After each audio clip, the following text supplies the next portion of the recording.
Hey everyone, welcome back to Seahawks Across the Pond, the podcast built by two UK-based Seahawks fans, diving into analysis and post and pre-game as the season comes along. But if you didn't catch last episode, be sure to go check that out. We spoke about free agency and who left and who we gained in free agency. Connor, what have we got coming up on the episode today? Hi everyone, like as Lou said, welcome back. So today is going to be more of a pre-draft sort of context initially. Then we're going to dive into the Seattle Seahawks 2026 draft class. And I think initially pre-draft was a big question mark, purely because sort of like we dove into last episode, the loss of K9, Maffei, Bryant and Mullen sort of left some holes needed fixing. And with the lack of intent from Schneider sort of with free agency to fill those holes, I think we were relying very heavily on the draft. So initially, I think going into it, it needed to be strong. And I do think it was a strong draft, and I think a lot of holes were filled. So if we want to move on, we go straight into the draft class. And we could do a quick evaluation on every single one of the guys who come in. Round 1, pick 32, Jadarian Price, running back, Notre Dame. Yeah, I do really like this pick, and maybe that's the fan part of me just saying that I like it because we needed a running back quite desperately. Um, for me, I think I think he's a really good back. I know he was a backup, but everybody's probably seen the reports out there of him probably being the second best running back in the draft class, even behind um, forget his teammate's name. Jeremiah Love, that's it, yeah.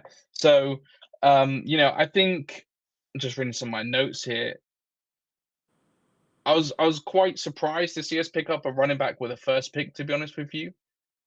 Just because I know that Schneider sometimes trades out the first round of the draft if he's not really like in love with a player. And there was a couple of reports out there of us trying to trade out the first round, Yeah. but to be honest with you, I'm not really buying that a whole lot just because I think running back was the biggest question mark for us going into the draft, with Kenneth Walker leaving, going and joining the Chiefs. And I don't think that you sit there really comfortably with George Halani. You pick up Emmanuel Wilson in free agency as well, and Kenny McIntosh coming off of an injury, and then Zach Charbonnet coming off an injury deep into the season. So I think it was a really big need. So I don't really buy the reports that they was probably looking to trade out of the first round. I think they probably knew where they wanted to go here, and that's where they went. Um, yeah, I just don't think, me personally, like I don't think you stick George Halani back there as RB1 for possibly 9 games of the season. I don't think that that's a move that I kind of would trust them or expect them to make. I'd be a bit shocked by that. So we needed the depth there. He replaces Walker. He's got a lot of comparisons to Walker as well. So I think he'll start right away. That's my opinion. I don't really see a scenario where he probably doesn't. Um, but yeah, like just to go into some NFL pro comparisons, he was compared to Jameer Gibbs and Brees Hall and Kenneth Walker coming out of college. So I think there's some pretty, stark Yeah. comparisons. And then you throw him into a system that just had Kenneth Walker. I think he picks up really nicely. What have you got to say about him? I think going on to them comparisons, I think the sort of most relative one I saw was Nick Chubb. And I Mm, thought I could see Nick Chubb running, and I thought I think that is Jadarian Price. I think the way that um, he's a yards after contact guy like Walker, but I think sort of I think they're all very very similar, the three of them. I think that the three of them all, if you put them all a blanket over all of them, they're all yards after contact guys. They can all give you that that explosive play. Sort of soon as that contact's finished, they can give you that explosiveness to take it to the house. They've got they can finish runs head down to get you those extra yards. And I thought that comparison was very, very similar to Chubb. And like you said, Walker himself. And I think I think I've got him down as RB1. I don't think Halani or Wilson will start ahead of him. And I think depending on what he does, I mean, he's got sort of 8 to 10 weeks to prove himself. And if he can prove himself, then I think it could be exactly where we were with Walker, a 1-2 punch with Price and Charbonnet. Which, you know, like you said last podcast, you felt for Walker when he used to burst off a 70-yard run and then Charbonnet punch it in. Yeah. But it worked, and it got us to a Super Bowl, and we won a Super Bowl. So, yeah, that's true. So I think if you take that context into it, are we happy to see that again? I'd say yes, because it worked. It worked. I mean, Charbonnet is a guy who can get you those hard yards, and I think Jadarian Price is an explosive yard after contact guy who can get you there. So I think that was a massive need, and I think it was a great pickup by the Seahawks. Yeah, I really do agree with you. And then, you know, you had me thinking then about sort of like where do we go for in short yardage, you know, with like a third down back kind of thing. And I just don't see, you know, I really do actually like George Halani. I've always liked him. You know, coming out of college and always kind of root for him. And it was nice to see him get reps last year. But like, do I trust him on like a 3rd and 2 or a 3rd and 1 Yeah. to like, you know, go burst through a hole when there's, you know, a massive linebacker on the other side of it? Like, probably not. So I think Price gives you that, but like Charbonnet has that in him as well. Yeah. Just when he comes back. But you know, I had some stats here for Emmanuel Wilson, which I wanted to highlight. You know, he had less than 500 yards and 3 touchdowns last season. You know, that's backing up Josh Jacobs up in Green Bay. So he's not like flying off the stat sheet. I know he was a backup there, but to be honest with you, I don't really remember Josh Jacobs kind of being 100% the whole season. Yeah.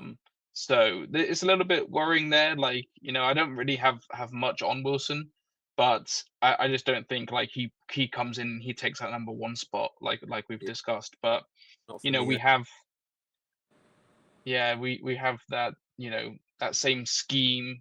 I'm sure Brian Fleury is gonna bring up a similar sort of zone running scheme, that he's used to as well in college, and where he really hits holes as well because he's got like a lateral quickness. He's really patient as well, as what I've noticed from watching his reps and watching his film. Kind of similar to how Kenneth Walker stood up in Yeah. the sort of end of the season, where he just waited for a gap to open and then just burst right through it. So he's really got that patience. I think that's good because we like to do a lot of pulling with the offensive line when we're doing power runs and stuff like that with Gray Zabel.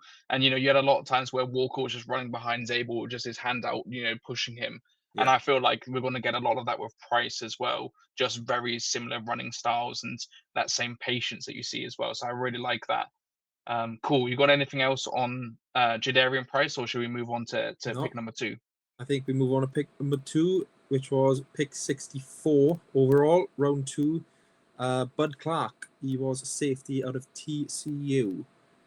And what I got from Clark was he was a good ball hawk with strong ball skills.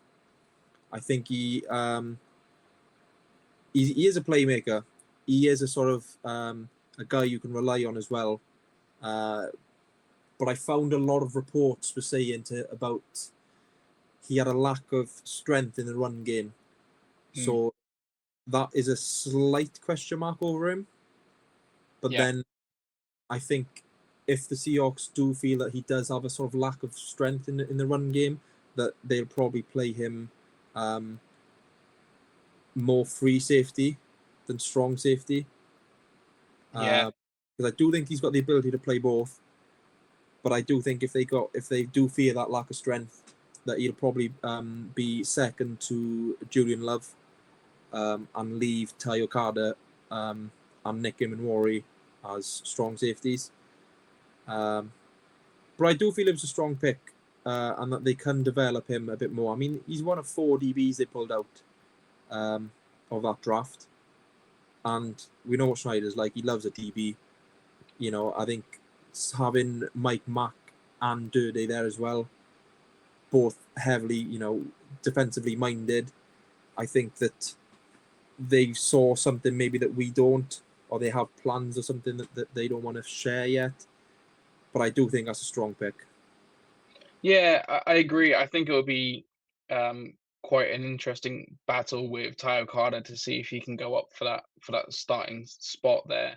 But I also think you're right. When I was looking at analysis of him as well, I saw things saying like he has the same demeanor as like Witherspoon, which is exciting. But that he's more of a ball hawk and less relevant in the run game, which for me, I was thinking the same thing, like, looking at how he plays, I was thinking, does he kind of take, like, that old Thomas role where he just Yeah, literally runs sideline to sideline, almost like in cover 1, and you have Julian Love, covering in the middle of the field, deep middle of the field, and Imam Wari where he is, either lining up on a tight end or coming in as like a big run stopper if we're in nickel or something like that. That's where I really saw him because he apparently his ball tracking skills are great. The way he moves to the ball is great. I thought that would fit in great with Mike's team because Mike's all about hustling to the ball when it's out,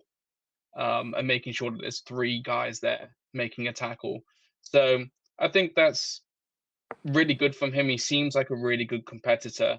Um, and I think John and Mike have done a good job kind of like adding competition. I saw a report saying that, he's been really important to kind of pick up and add competition to the DB room, to the safety room. Um, and that's kind of different from the last Super Bowl that we won, where we were kind of like, we've got the team, let's just run it back. yeah, And there was problems with Russ. There was a number of different problems on the team. I think Cam Chancellor sat out like a bunch of that season as yeah, well. So I we, think he's kind of just bringing in those young guys to like bring that competition in as well. yeah. I think to agree with that, we were never the same off the last Super Bowl win. Mm. When we beat the Broncos, I don't think running it back was never. I think you could have being a Seahawks fan, you can have the high of thinking it could be run back, but I think deep down it just was never going to be possible. Whereas this one, you feel that the off season and draft has sort of made it a lot easier to convince ourselves that it is very very possible to run it back. Um, and you mentioned a guy we both mentioned him about Eamon Wari. That I mean that guy's on for he could be on for all pro year. That he's a phenomenal football player, and so is Witherspoon. I think the secondary is fantastic, and I think someone like Bud Clark can learn massively from that. But not just him. I mean, Julian Neal, uh, Fuller, and Dansby. I mean, they're all different players as well. They're all like there's length there, there's speed there, there's quickness there, there's playmaking there, there's strong zone coverage there, there's good man coverage. There's so much in there, and in a secondary like we currently have, I think that's you know Bud Clark's got a good year coming up. I think if he dwells very good and fits in, then he could look very good. Yeah, I mean, I've seen a lot of stuff around him. I mean, he had 15 interceptions, which led the FBS players in interceptions, and 2 of them were pick sixes in Yeah, the college football semifinals. So, like, he showed up in a big game. They say that his best football is when he's breaking on a route and he's running downhill. Um, I've seen a couple of things saying that sometimes he over pursues or like he jumps around a little bit too early and it can lead to extra yards in the back. But I think he'll just continue to refine that. Even if he doesn't yeah, come on right away, maybe he stays behind a cutter. I think he'll still get reps. definitely, I think he'll definitely get reps. But I think, yeah, he's in a good spot there. You know, Kobe Bryant's just gone and joined the Bears. Tyler Carter had some reps last year, but you know, didn't have the size or the sort of ball hawk skills that they might want back there. Especially if they sort of move him to free safety and they, you know, bring Julian Love over to strong, or Yeah, they bring him down a bit more. I think they've got some good options, which I don't think is a problem to have really. But I do like Bud Clark. Um, it's going to be really interesting to see where he lines up. yeah, yeah. I'm all for that one. All right, round three, draft pick number three, pick number 99, Julian Neal, Yeah. cornerback. I think Um, I mean I'm quite excited about this one. mm, Um, Purely because it reminds me a lot about Tariq Woolen, rookie Tariq Woolen, mhm, and Richard Sherman. I think the speed, quickness, the length he's got is mimicking them too. And I've read is good his PFF grading in zone coverage was 78.2, um, which had a lot of sort of good question marks on scouts. So they were like, they were wondering, is this one of the top DBs in the draft? And I think he is, purely because of how good that zone coverage is on him, and how his quickness and length can bail him out massively. But what I am slightly concerned is he going to be like a Tariq Woolen, where his speed and length is the only thing that keeps him in the team? Because mm. with Woolen, you saw a lot of times where he was beat, but then he'd recover it. And I don't think you can only get away with that so many times. So, I mean, if he can sort of learn to not get beat with man to man, I do think that he could be a very, very. I think potentially he's a very good long term solution, which I think probably will depend on what Josh Jobe does in the next couple of seasons. I think that could be our next starting outside corner. Yeah, I think some things that I was reading up on was his reliability. So as well, he's, you know, never missed a game due to injury. Comes in at 6'2", got long arms, a really good short tackler as well. So not a lot of missed tackles. He can shed blocks and he'll put himself in a gap and take down a running back, which I like to see. So I think he's a really good tackler, which puts him a bit of a step up. Reek wasn't that much of a short tackler. Um, so it'll be interesting to see there. But also, I've seen that he's a really physical corner and at the line as well. So like he can really get his hands on the receivers and he can really push them off the route. So I think, you know, best case scenario here is we've improved on a Record a little bit. We got his Yeah, size, we got his speed, but also we've got a bit more physicality, um, and a bit of a better tackler.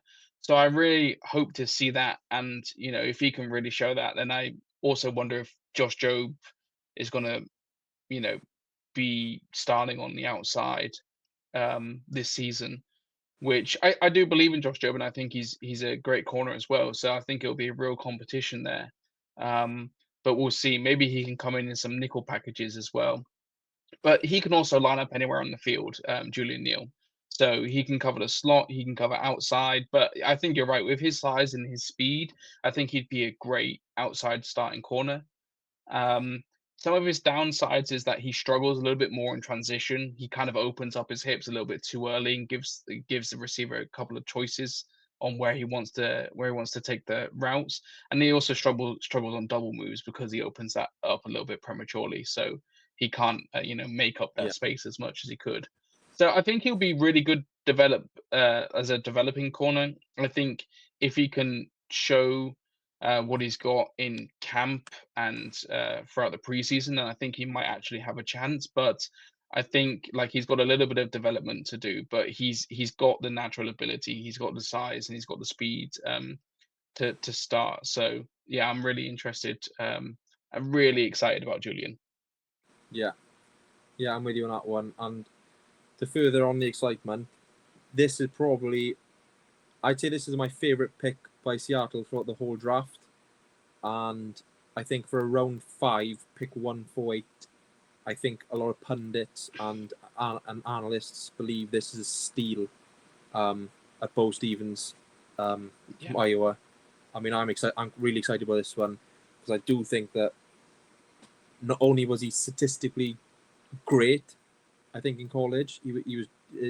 I do think that under the right coaching skills of John Benton, I think we could be on for a Gray's Able 2.0, and to go from, we touched on it last episode. Seahawks have never had, since Max Unger, they've not had a good offensive line, and I think this pick could add, if he can go on to do what Gray's Able has done. Whether it be, I have read that he's being trained at left and right guard, and so is Gray's Able. So I feel that if them two are both at guard, and we have the two great tackles in Cross and Lucas, and Sundell, who's a very, I'd say, underappreciated centre, I think we could be generally on for one of our very, very best offensive lines we've had in a long while. And just to touch on those stats, he had a 91.6 pass grade, which is quite phenomenal. No sacks, no hits. Out of 307 pass blocks, he had 4 hurries. I mean, that, I don't know what is the percentage, but that's like point something of a percent. That's ridiculous. Yeah. I mean, I know, at the college level, you do have that sort of inconsistencies of teams you play in. But IU had also played some good teams, and to have that statistic sort of fall you out of college, I mean, this is one I'm very, very hopeful for. And if he can go on and be a Gray's Able 2.0, then this line is going to look really, really good. Yeah, I think they're a huge defensive team. You got a defensive head coach, but I think like this genuinely with pick number 1 and then this pick as well, I think you've actually really secured the offense. I genuinely don't think there's much more you could do to help the offense here. No. So I love the rest of the draft picks, which we'll get onto, and how the draft was so defensive heavy. I think with 2 picks here, you've really plugged some holes. But yeah, I mean, we traded up to with Cleveland to get him, so I believe that was one of the compensatory picks for Boye Mafe, which probably makes that a little bit easier. But it definitely wasn't a cheap trade at all with Cleveland to go up and get him. He was PFF's highest graded player in the draft class, as well. So, and we got him in the 5th round at pick 148. He was a first team All-American last season. He did start at left and right. I got the stats here. Let me see. He played 24 games at left guard and he played 10 games at right guard. He comes in at 6'5", 315 pounds, so he's massive. He's a good zone run blocker as well, which is great for Price and how we run the offense. Really good scheme fit there. Gray's Able is just the same. So for me, it's almost like finding another Gray's Able to put on the other side of the center. And I think that's just going to be an insane combo as well. So he's really good at climbing and like burst off the ball, the pop off the ball. So he's good at climbing to the second level. He's got quick feet as well. And he can power up that middle, which I think is going to go great on power runs where he's pulling and, going to be just giving us a bunch of options. So really like him, thinking that he probably could push Anthony Bradford out. I don't know how, like you said, him and Gray are both training at left and right guard. So I think really it's a pick your poison. He'll probably go at left because he started 24 games there. Gray's got a year underneath his belt, so maybe that helps him, transition to right guard. But yeah, really nice pick here. Super underrated, and yeah, to get him in the 5th round it's just kind of insane. I wonder why he sort of fell a little bit.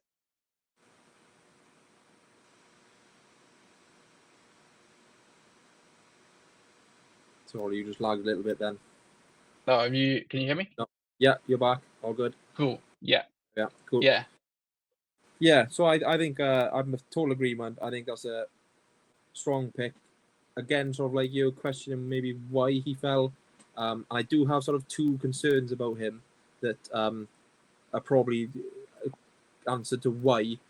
There was some concern about his length, in particular his arm length. He was very, very lowly graded for his arm length, which could be a problem. But again, it's under the right training and whatnot. It's how you use your arms, and also his athleticism. So I don't think that he would. I do think that if Seattle worked very well pulling Gray Zabel last year from left guard, I do think that if they want to continue something like that, they're going to have to pull on Zabel's side. So that is something to look out for. If they're worried about his athleticism, are they going to pull him? And if they don't, teams are going to know that, and they're going to know that as soon as they know where Gray Zabel is starting, that they'll only pull on that side. So it could be a slight concern. Something to look out for. But, we've got John Snyder under our belt, so he knows what he's doing. Yeah, and I think as well the offensive coaching staff and the offensive line coaches as well are doing a really good job. Yeah. We went through a number of offensive line coaches in the Pete Carroll era, and like I said, we never really had a good offensive line since Max Unger left.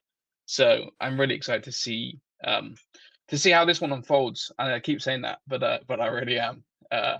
Every day that we can sort of inch closer and closer to the NFL season, I'm sort of getting more excited now for it to come around. We're going to get answers. Yeah, exactly. I got home the other day on a Sunday and I was just like, oh man, I just wish there was red zone on right now. We're getting there. We are. All right, let's move on to next draft pick. So round number 6, pick number 199, Emmanuel Henderson Jr., receiver from Kansas. Now, I'd like to start with this one because I have a really cool story about this draft pick. The I think this pick happened on the Saturday or maybe the Sunday, but either way, here in the UK, on the Saturday, I was out at in collaboration with the Jacksonville Jaguars. They put on an event called the Elite Series Clinic, which was sort of advertising the Union Jack Classic, the college football game between the Kansas Jayhawks and the Arizona State Sun Devils happening over here. And this Elite Series Clinic was for coaches like myself and you. I know you've coached and you've played American football as well, so uni ball. And it was for people like us to learn from the coaches. So Coach Lance Leopold from the Kansas Jayhawks came over and coached a bunch of British American football players as well. It was a really, really cool day out as well, and really cool to learn from him. Had a couple of chats with him, and I was sat watching the receivers, and I ended up actually having a chat with the receivers coach on the Jayhawks. And I said, how's the draft been going for you guys? Are you expecting anyone to go today? And he actually said that he expects Emmanuel Henderson Jr. to get drafted tonight. And I was just like, oh, that's sick. I can't wait to see. And then he ends up going to the Seahawks. And, I was just, when I saw that, I think it was a late pick. So I woke up in the morning, I was like, no way. I've just spoke to his receivers coach. We just spoke about him getting drafted. And here he goes, comes to my team. Wow. So that was a really, really cool little story there. But yeah, adds more, receiver depth. We bring back Jake Bobo and Cody White. He's really fast. He ran a 4:44 40-yard dash. And he can sort of fill that speedster role alongside Shaheed, but also Torrey Horton if he struggles to get back to full health this season. I don't kind of expect him to start on the receivers, but he's also an option on special teams as well with his speed. So, yeah, what have you got to say about Emmanuel Henderson Jr.? Pretty much exactly what you just said. Basically, I think I've got a. He's very good. He's got a 97.2 PFF grade on deep passes, so he is that deep threat which we're not missing, but he adds that extra deep threat. I mean, with Shaheed and Horton, and now Henderson, I do think teams got to be extremely wary, and that does help out Coop and JSN and AJ Barner. Yeah. Sort of, it creates that two levels we got. We've got the short, medium, and long / deep game.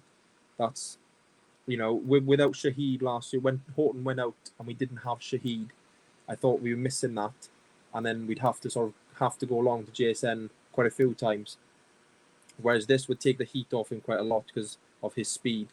And this actually brings me back to last episode where we said about losing Derek Young, losing that guy who's going to be that grit as a gunner on special teams, and he could be it. Yeah. He could definitely. I mean, this is a guy who's going to want to, he's got to be realistic and understand he's in a team with Cooper Cup, JSN, and Rashid Shaheed. He's not going to get first team starting role, with this season other than default through injuries or anything. He's going to earn that place, and I think special teams is going to turn him into that gritty guy who's going to absolutely earn his place. And I do think the shots he's going to have in quite possibly, it'll be maybe games where possibly we could be up a little bit more. I think he could be brought in to play as an outside receiver and potentially look at those deep threats.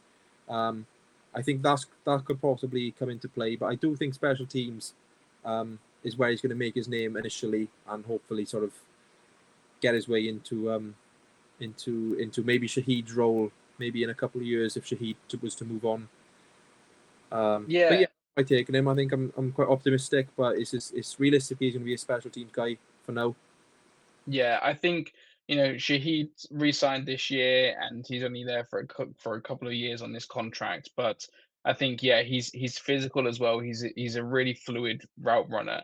So I think you probably would put him at that returner or gunner position Yeah. to support there, or maybe I don't think they necessarily want to rest Shaheed, but maybe it comes down to he can't field punts and kickoffs, and they want to use him more as a receiver.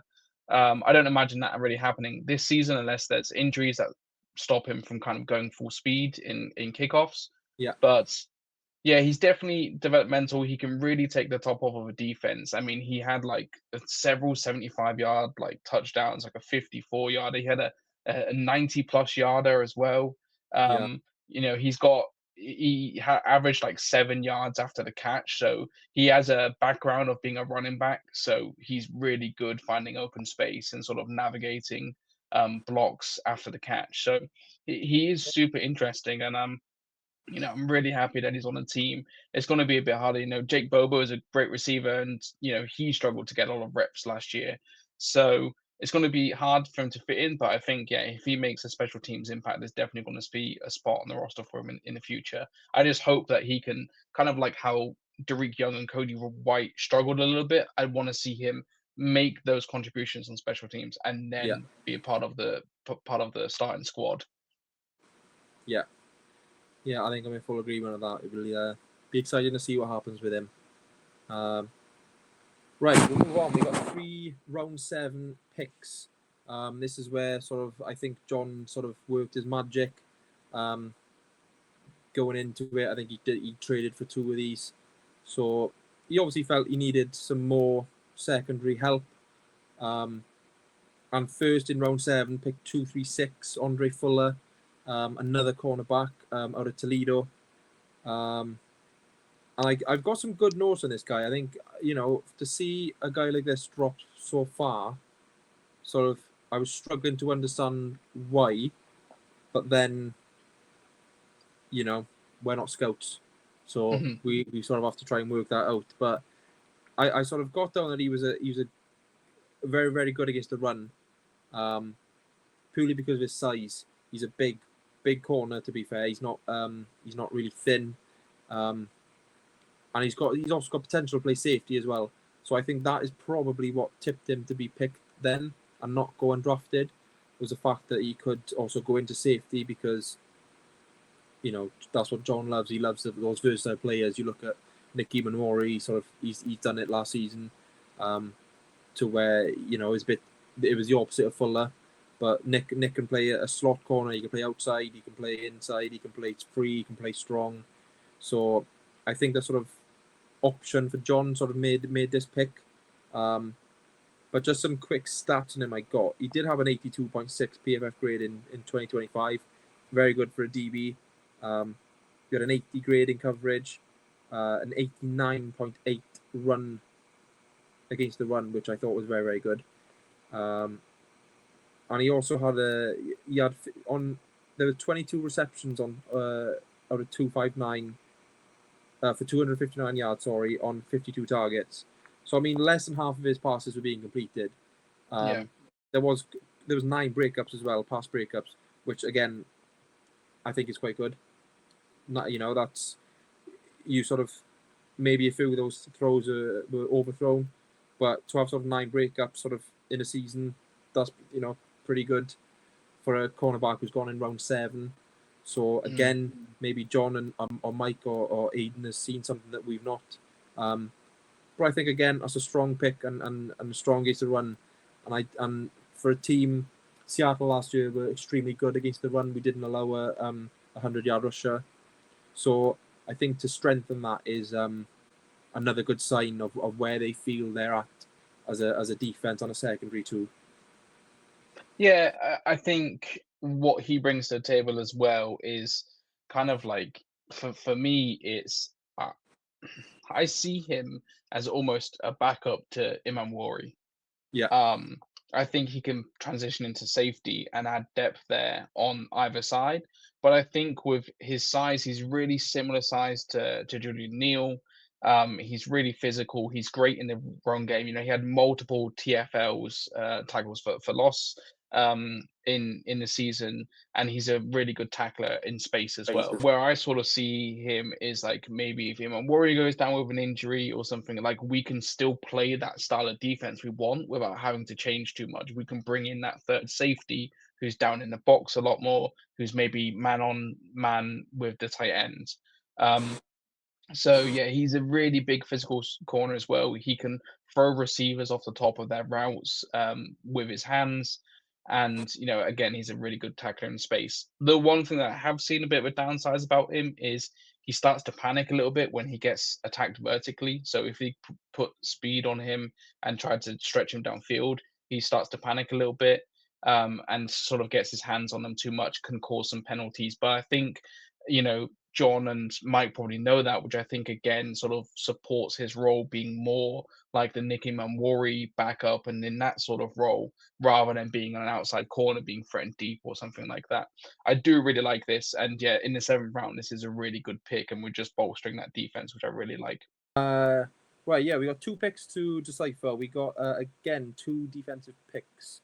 We got both round 7, pick 242, Devon Easton, 255, Dansby. And I'm gonna have a quick read on Dansby and leave you with Devon Easton, because I was quite like all the defensive picks. I'm quite intrigued about how in depth and sort of concerned about the depth chart that they decided to draft 4 DBs. And I got Dansby is I sort of saw in college what he did sort of with the ball. He's a good ball skills player again, but he primarily lines up out wide. So I do believe that him and Julian Neal will be the 2 outside corners, probably fighting for position behind D Spoon and Josh Jobe. But he has got the possibility to go into slot or nickel, which again, if he can do that, that sort of frees up Nick Imori as well, because that's exactly what Imori is doing, sort of bouncing around positions and seeing what he's best at. So I think for a secondary that didn't need massively improving, I know we did lose Bryant and Woolen. They've gone quite heavy, and I do feel that they've gone for players that are extremely versatile. And I do feel that Dansby is a good little versatile player, which again, like I said, primarily lines about wide, but he's got that potential to be slot or nickel. And I do think that he probably will go slot or nickel. and like I say, frees up Nicky Benwari. I mean that what Mike McDonald must be absolutely rubbing his hands together for a Mhm. player like that to come in, and the possibility of freeing up Nicky Benwari is that must be he must be dribbling over that. Yeah, I think it is super interesting to kind of you know, picture Nick where he can just kind of flow. It's quite scary. Yeah, Um, it's scary for opponents, that is anyway. So yeah, just being able to have him kind of roam and have that kind of an impact. I wonder if we saw him step up in the latter stage of the year as well, in terms of blitzing, almost like Witherspoon does. So I wonder how much of a step he takes in that. But yeah, it's really good to add some more depth at corner. Being a seventh round pick, is he going to get playing time? He might surprise a lot of us. But I think you're right. He's going to be try and fight for that second outside corner role with Job and with Julian Neal as well. So I think that is going to be a really interesting battle to watch there. I'll go yeah, on to pick 242. So Devon Easton, defensive tackle. Um, you know, the Seahawks was one of the youngest teams in the NFL last year in average age, but the oldest part of the team was the defensive line. yeah. So you had Lennon Williams who's in his 30s, uh you had Lawrence as well. Lawrence who's in his 30s, Jaron Reed who's probably in his 30s as well, I imagine now because he had a couple of stints elsewhere. Um yeah, so that was the oldest part of the team was the D line. I think he adds fresh, fresh lungs and a fresh body to that older group, but it is going to be tough for him to make the active roster, I think. He's got to get through Byron Murphy. He's got to get through Riley Mills, Brandon Yeah, Peely, and Jaron Reed as well to take a spot. I think the depth's great there. I think he'll be a practice squad player for probably a couple of seasons, yeah, unless some big injuries happen. But I think that gives him time to, what a great, front set of guys. What a great D line to learn from. yeah. I was just So sorry, just to interrupt you. I was just literally looking at the depth chart we got on D line, and we got the starters of Leo, Reed, and Byron. Then we got Brandon Pilley and Devon Easton there. We got Mike Morris and Riley Mills, yeah, and as linebackers who will sit on the line as well. We got Tamarcus Lawrence and Nwosu, as well as Derek Hall. Like that's got some serious depth. That's some of the yeah. biggest depth we've had at D line for a good while. Yeah, So I don't and we think just brought in Dante Fowler as well to add depth to that even yeah. more so. So if I was him, I wouldn't be too disheartened because that line is. I do think that line is elite now. Yeah, Um, and I do think Riley Mills is going to be an unsung hero this year for us because I do it'll be Leo and Byron again, but I do think Riley Mills will have a big strong year. So I do sort of feel for Devon Easton because I think he will probably statistically he's probably unless it's an obvious running situation which they need power in as a nose tackle. I don't yeah, think realistically he could get any game time. Um, but that's what like you said about the practice squad. That's what it's there for. yeah, And he's if he can learn, maybe he's got some good guys, experienced. He's got experienced guys who are elite, and he's got young guys who are elite in Byron Murphy and Leo Williams and John Reed. So he's got a lot of learning to do, but he's got the people there to do it. I think so. That could be someone to look out for in some years as well.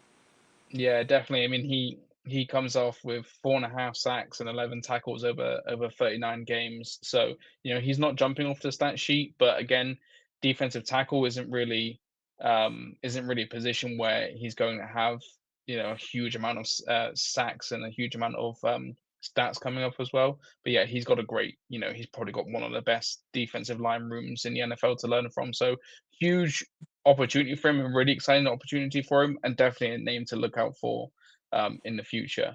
Right, Yeah, let's move on to one of the final segments of the show. So, sort of draft grade verdict, wrapping it up, or sort of what do you think? I know that PFF gave it a C minus. What are you sort of thinking about that? Do you think that's a fair grade? I'm not going to sit here and say it was an A. I do think I'm going to sit here and say it was a B. I do think it was a solid C, maybe a B minus, purely because apart from the Jadarian Price pick, I don't think. I mean, for me, I can see there was good picks there, and the intentions of the good picks. Like there's some good names like Dansby and Bo Stevens and Julian Neal, sort of quite late on in the draft. I mean, Julian Neal was round 3, sorry, but Bo Stevens and Dansby being 5 and 7 respectively. That's some, I do think that them two guys could do some very good damage to other teams. I think Bo Stevens could be a very, very good interior lineman, and at round 5 it could be a steal. So I'm probably going to say maybe probably more C plus. I mean, obviously we can reevaluate this at the end of the year, but I think the picks are efficient, but they're late picks for a reason. Mm-hmm. So hopefully that I can be wronged in that. But I do think the holes were filled. I do think he's created a lot more depth for the team. It's just a case of can they be utilised exactly where they need to be. We've said throughout the whole podcast, Bud Clark, could he play corner as well? Julian Neal, he's not a starter, so could he be starting a few years? Bo Stevens, could he play right guard? Henderson, could he be special teams? Fuller, could he play safety? Easton, probably practice squad. Dansby, played outside, maybe could he go safety? There's a lot of question marks. Yeah. So I think there's no solidified, apart from Jadarian Price, there's no solidified picks to where you know what's going to happen. Mm-hmm. And I'd say that's probably the only thing that concerns me. There's no, it's all written down in pencil so far. Yeah, I think you're right. I agree with you wholeheartedly. I think I put it right there. It's like within a C as well, maybe a C plus. And the reason I think that is kind of twofold here is you're right when you say that they're late draft picks, a lot of them, and they're adding depth. Um, and that's because we don't have too many of those holes to kind of fill. We just needed that depth. And then Price feels like the glaring obvious one, right? That's why his draft pick was the first one. That's why it makes so much sense, is because that was probably our biggest need after losing the Super Bowl MVP. Um, so but also, I think you got to look at it from the standpoint of where are other teams and where are the Seahawks coming off that Super Bowl win. And, we've lost players as every team does, but also every Super Bowl winning team will lose a lot of players. But also, like, we're not rebuilding, right? So we don't No, need the big QB first off the board. We don't need like somebody who's going to fundamentally change the team. no, we don't need Um, stars. We got bread. Exactly. Exactly. And something I really trust in John and in Mike, especially, these first couple of years of Mike, is you've seen Ty O'Connor come up. You've seen linebackers taking spots, Tyrese Knight, Drake coming Thomas. up and playing, and Drake Thomas playing some great snaps. Thomas Yeah, started most of the year. So the guys that you haven't really heard of before. So I think the developmental guys on the edge of the roster, I think this is a great opportunity for them. I think they yeah, have filled those big goals that they had, those big holes that they had, should I say? But I think, yeah, they've just built and built and built, and they're clearly, looking to play defense a certain way. The length and the size of these guys, Mike's philosophy is take everything underneath, but never let them beat you over the top. They've got these huge guys that are just going to go up for the ball, and it's just going to be more of that. yeah, Um, so I think they did well by their standards. I think, they're a C because we don't need the stars. And yeah, I'm looking forward to diving into some more of it in the future and how they're doing in rookie minicamp and going into the preseason. But yeah, that's all we've got time for today. Um, you Before we know, end, who's your yeah, go for it. who's your sleeper? Who's your favorite Oh, pick, and who's you excited to see? oh man, I mean the obvious answer is Bo Stevens. Um, because I think his impact could be measured like really quickly. And then you got Price as well, who's obviously like who could start. So I'm gonna go away from that. I think for me, um, I think Andre Fuller. I think he'll come in and I think he'll have an impact pretty quickly. And I think like, he may be a backup and he may be a round 7 pick, but I think that he can still have an impact on team. And if not him, give you multiple now, but if not him, Emmanuel Henderson. I want to see him on special teams. I want to see him make a huge impact. So I'm looking forward to that. What about you? I think I'm in agreement with the Bo Stevens thing. I think Yeah. that's the obvious answer, and I've bigged him up so much, and I hope he sort of he backs me up. But I'm a serious Bo Stevens fan at this moment. I do think he's going to be an exceptional pick. I think he's will be the most exciting to watch and the most prolific pick out of the draft. But my sleeper is going to be Dansby. Nice. I Yeah, I think like it's going to that. be Dansby. So Yeah. yeah, so Some really yeah, interesting cornerback competitions to watch. I think so. I think so indeed. Right, that's it for episode 2, guys. That is all done. If you've been with us before, you would haven't been with us before. Sorry. Then we've already done episode 1, so you could go back and watch that. On which we've done the free agency breakdown and the current off-season state of the Seahawks. Yeah, so next episode we're gonna dive in, have a look at OTAs, have a look at rookie minicamp, see how the guys are progressing heading into the season. We're a little bit behind on that, so we already know a little bit what's going on, but it's looking positive. We're looking forward to speaking about it.